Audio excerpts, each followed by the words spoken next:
From the fine age to the time honored, in this week's show we're marking milestones, beginning with Fab and 50.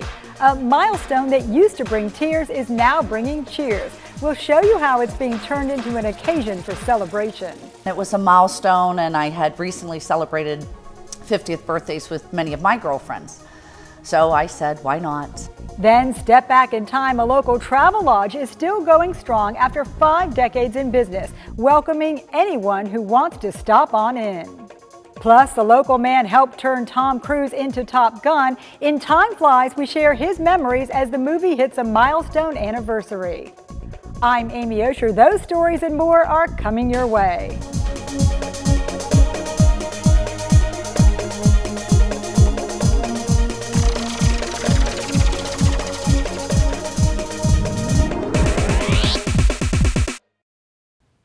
Thanks for joining us. Maybe 50 is the new 30, the way some Neapolitans are whooping it up on their milestone birthday. If you thought kids' parties were a big production, you haven't seen anything yet. Here's one for our Living Lux series. The owner of the successful marketing agency, Nanette Staropoli, is accustomed to packaging people and events. She capitalized on those skills when her big birthday rolled around. It was a milestone, and I had recently celebrated 50th birthdays with many of my girlfriends. So I said, why not? Custom boxed invitations were delivered via courier. My staff created a very cool 50 is the new black. To 50 of her favorite friends. So it was perfect because everybody meant something to me. Everybody has touched my life in one way or another. They dined, drank, and danced until dawn. Our theme was 50 is the new black. And of course I wore red so that I can nicely stand out.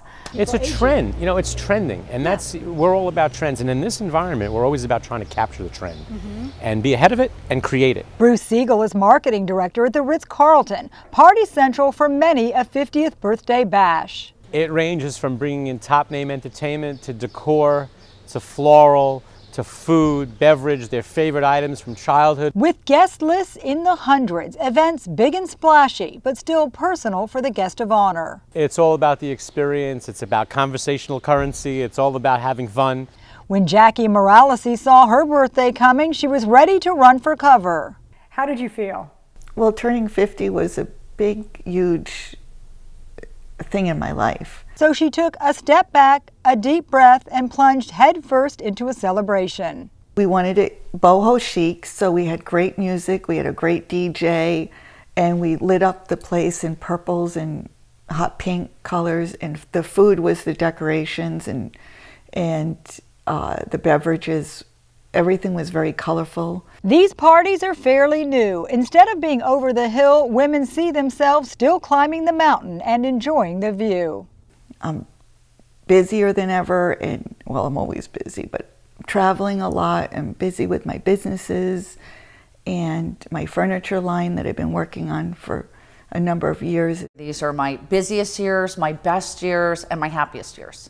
Rather than facing the milestone with tears, more women are embracing their age with cheers. I just was surprised that 50 was so fabulous. The Sunshine State used to be full of them. Roadside travel lodges, they were a landing spot for many a tourist, and if you found a good one, it likely became a regular stop for your family's Florida vacation. The majority of these old-style motels are paved over now, but one in Naples is marking a milestone, going on 50 years, inviting people to stop on in. If you've driven on Immokalee Road, you've probably seen the funny shape inverted V building. We're here at the Fairways Inn of Naples, and I'm with Assistant Manager Maria Stiles. How you doing, Maria? Doing fine, thank you. This place here is so nostalgic. Naples is changing. You grew up here in Naples. What is about this place that people still love? It captures old Florida and why everybody originally started coming to Naples. You come here for family and for the sun and for the wonderful birds and all the cool adventure stuff you can do with canoeing and going out kayaking in the backwaters. And we really hold on to that family-oriented, meet your neighbor, socialize, don't just hide in a hallway full of doors. And you walk through the grounds, there's the hibiscus, there's shuffleboard. There's a little bit of everything. Can you tell us about how the grounds are also kept? The grounds have grown quite a bit since it started. We used to have all open garden in the front, but we've really brought a lot of tropical stuff in to really fill it. It helps with a sound barrier, as well as just make you time warp right back in. And you forget that there's a Mockley Road right out the door and that you can get to everything. We're right next to everything, but you kind of forget because you step into the garden and it's its own little world. You were telling me too how some of the people, when they're here, they really stay here for the most part. I mean, they do. They don't tend to travel, and they'll do the hot spots in town. They'll do Tin City and the Corkscrew Swamp, and of course we're right down the street from Wiggins, Delano, which is gorgeous state park. But they come here and they stay here because they have the amenities to sit out on the sun deck. They have the barbecue grills, the shuffleboard court, and they can really just hang with their family and check out of reality and just have a good time with each other. Yeah, and the reason we're doing a story, obviously, is there's big news. Can you tell us about what's coming up this weekend? It's our 50th anniversary, so it's time to celebrate and to showcase what we are here, and we're inviting everybody to come check it out. We'll have a lot of the rooms open for people to walk through. A lot of the local businesses right here on Mockley Road have donated to a raffle. So we'll be giving out gift certificates and baskets, and hopefully we'll have a great turnout. The last time we did an open house, we had about 250 to 300 people. So we're hoping to top that this time and really have a good solid party where everybody just hangs out by the pool and listens to music. JD Ingalls is a local entertainer who's going to come perform at the pool and play guitar for us. So. And it's 1 to 4 Sunday. 1 to 4 on Sunday. So if you want to have a good time, celebrate 50 years of Old Florida. 50 years of Old Florida, come hang out with us at the fairways. Great. It's going to be a good time. Well, thanks, Maria, for taking the time to talk to us. I'm glad you guys came out. Come by on Sunday for a good time. Hard to believe, but the movie that launched Tom Cruise into superstardom turns 30 this week. That's right, Top Gun is celebrating a milestone anniversary, and a Collier County man has a special connection, showing Tom Cruise what it meant to have the right stuff. Back in 1985, Curtis Watson was a pilot with the Navy's Blue Angels. He was asked to take Cruise for a spin to show the actor what it was like to fly in a tactical jet. He was a nice young man, and like I said, at the time he was 25 years old. I was in my mid-30s. I kind of joked with him because he kept calling me sir. And I said, Tom, my call sign's Grizz. Please call me Grizz. And he would say, yes, sir. I went, Tom, stop it. But we had an enjoyable time. He flew the airplane a little bit, and we did loops and rolls and just turned him every way but loose. With a double set of controls, Cruise even took over, performing a few maneuvers. Despite jitters and G-force speed, Watson says Tom performed like a pro and went on to make film history as the cocky young pilot. Daily News reporter Patrick Riley has much more. Check it out at naplesnews.com. A 40-year tradition came to a splashy end last weekend, but we couldn't resist giving it a swan song. The Great Dock Canoe Race sailed off into the sunset. For 4 decades, people flocked to the dock at Creighton Cove to watch the fun. It started as a way for locals to celebrate the end of season. Over the years, its popularity grew, and so did the crowds, with thousands taking part in the party. Still to come, a legendary golfer helping out with a milestone makeover. Jack Nicklaus was recently in town to consult on a major renovation at one of the area's most historic courses. Hear from the Golden Bear later in the show.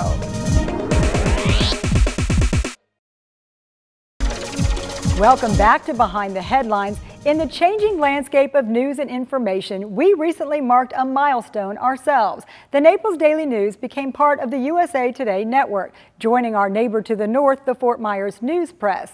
The two markets share many interests, but as we all know, are very distinct communities as well. Our respective editorial teams are each offering up a commentary this week, putting some of their key coverage areas in focus. We begin with our own Alan Bartlett. Thanks for joining me for this Sunday morning confessional. I confess, it's still a little bit weird to see news press stories in the Naples Daily News and at naplesnews.com. As you know, we're both part of the USA Today network now. I confess, in my 18 years at the Daily News, the news press has always been the competition. As someone who worked for the news press for 12 years, there was great pride in beating up on the Daily News. Yet the county lines have gotten blurred over time. Some issues are the same in both Collier and Lee counties. There are some stark differences, however. You'll hear in a bit from my new colleague, that's kind of weird to say, my new colleague at the News Press about their priorities for 2016. We also laid out ours here at the Daily News. One is diversifying the economy in Collier County. What economic leaders in both counties are doing isn't unlike what we face as two editorial birds serving mostly different readerships. Some call it coopetition, which is collaboration between business competitors to achieve a mutually beneficial result. On one hand, a major corporate snag for Lee County is good for the whole region. On the other hand, it's not a Collier County-based catch. The coming election season is high on our list, and you'll hear about it from my colleague. In the recent Bonita Springs election, we endorsed mostly the same candidates, but there were a couple of differences. Our biggest issue for Collier County for 2016 is to see the community provide homes affordable to everyone. Lee doesn't have that problem. Even so, we don't see having the workforce in Collier County all pushed off to Lee County for a place to live as a reasonable solution. In some cases, the editorial board at the Daily News will agree with our News Press colleagues. Gee, that's getting easier to say. In some cases, we will come to the same conclusion but for different reasons, and we'll be able to share those. Sometimes we'll disagree, and we can share that too. Coopetition may be new to your vocabulary. I confess, it was to mine. We'll all get over it. That's what I'm thinking. Join in the conversation at naplesnews.com. Now we're moving into new territory with a commentary from Tom Hayden, Senior Engagement Editor at the Fort Myers News Press. He's here to bring some of his newspaper's 2016 topics into focus. When 7 people were shot in 7 hours last year in Fort Myers, less than a year after a young 8-year-old boy was shot to death while playing in his room, we knew violence in our community was not subsiding. It was strengthening. When we learned last year that Lee County had one of the highest suicide rates in the state and in the country, psychiatrists were scarce, as was funding, we knew there was a growing mental health problem here with seemingly few answers. When an election rolls around, especially one of this magnitude, where the top office in the land, congressional, state, and local races will be decided, we understand the significance of our roles to inform voters on the issues and to ask tough questions of the candidates. Because of the increased violence, because of strong issues involving mental health, and because of a pivotal election season, the News Press has made these 3 topics priorities for 2016. We believe in each case it is important for us to bring together stakeholders, create pathways to awareness, and ultimately sustainable solutions to help end violence, improve mental health care, and hold our elected officials accountable for our money and their actions. The News Press editorial board will address these issues regularly through board discussions with individuals involved in each, through political endorsement interviews, and through community engagement opportunities, including town halls and political forums. We believe our new partnership with the Naples Daily News strengthens our ability to inform and engage readers, and we look forward to this powerhouse relationship, one that is sure to enhance our digital and print possibilities. Although our interest in these topics carries a deep focus, it certainly doesn't mean we will be ignoring the issues that impact our lives daily. The environment, specifically our water supplies and waterways, as well as education, tourism, and the building industry. Our sustainability across all these areas impacts our quality of life now and in the future. The News Press and the Naples Daily News have their own identities, but they also can be stronger together, and we look forward to keeping you informed and engaged.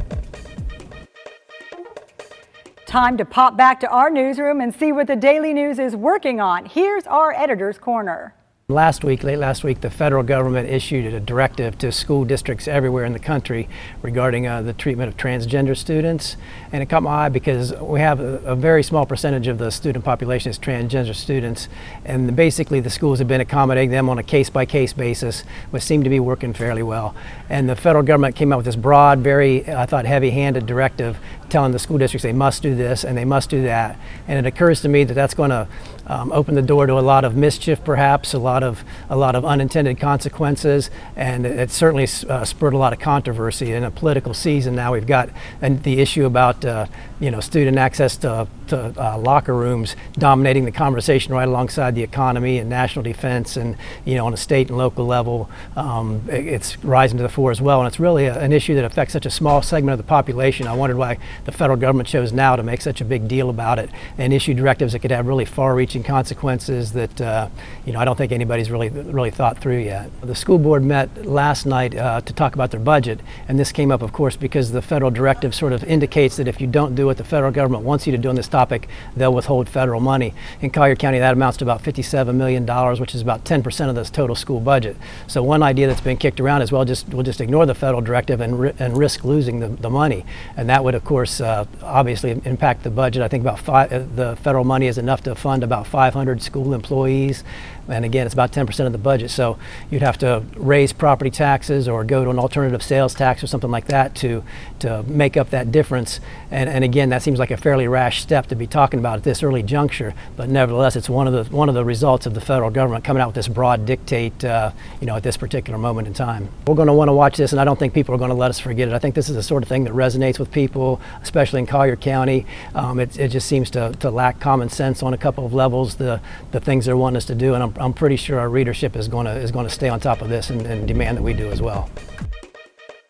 Coming up, his world travels brought him here, a local restaurant owner serving up a tasty tradition.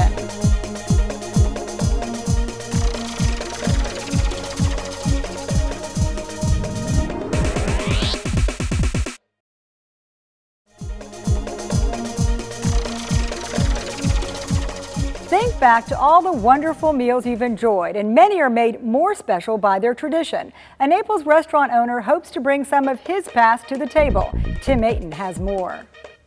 Meet Max Puglielli. He's already a legend in golfing circles, and now his nickname is atop a new Italian restaurant near Tin City in Naples. You'll find the Puglielli name on golf clubs that Max designed. And I see you brought one with you today, right? I brought a couple of them. That's cool. So how many different clubs bear your name? The name is just the wedge line. So we actually started that about roughly 20 years ago. And although I was involved in other designs as well, my passion in the golf side and where I spent a lot of time was studying the short game. So because of that, we designed a wedge that bear my name. So, but you were really known as a professional with professional golfers, like Tom Watkins was one of your friends. Is that right? Right. It is. He still is one of my friends. Okay, good.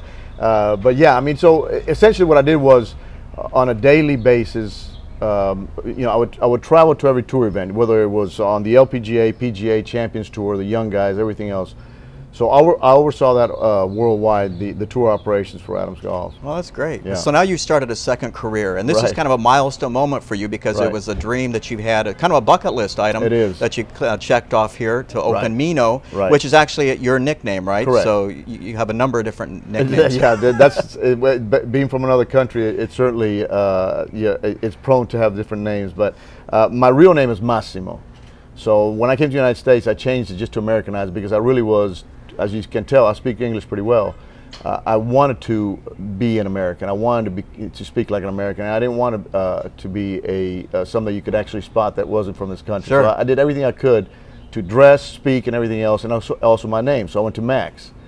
Massimo, though, when I was a little boy in Italy, they called me Massimino. Okay. So I got the little part Mino, and that's what we named the restaurant. And that's the short, much you name. All right. Which I thought it was a pretty simple name for everybody to be able to memorize. Well, how did you make the transition now from being and I've already a career in golf, which you have for more than 20 years, to now that you open your own restaurant, your first restaurant, by the way. So it's kind of a scary thing, I would imagine. In life, it's all about risk, number one. But the transition was actually before the golf. It was actually I was cooking before I went into golf because I've always cooked. My entire life has been cooking, and it's not cooking for one or two people, which I do, but I've cooked for hundreds of people. So it was not something that became something that I was afraid to pursue, but it was always a passion because just like golf or anything I've done for a living, people that ate my food or played with my golf clubs, they all said the same thing. This is amazing. Well, tell us about Mino. Now, you have a pizza oven that you brought from Italy. Right. And what else sets Mino apart from other restaurants here, especially in Naples? And I'm glad you asked me that question because it's very important. The one thing I will tell you is that I can cook anything. I'm talking from Chinese food to great Texas barbecue if you want. I got a smoker at home that I had designed for me. I mean, I love cooking and I love studying food. I mean, Italian probably is the most popular go out to eat food there is in the world. Definitely. I mean, from pizza especially in Naples. Sure, with Naples, a name like Naples, exactly. right? I mean, so you know, we got it. I mean, so based on that, you know, there's nothing against Italian American food, which is historical. It's got 100 years or plus of existence.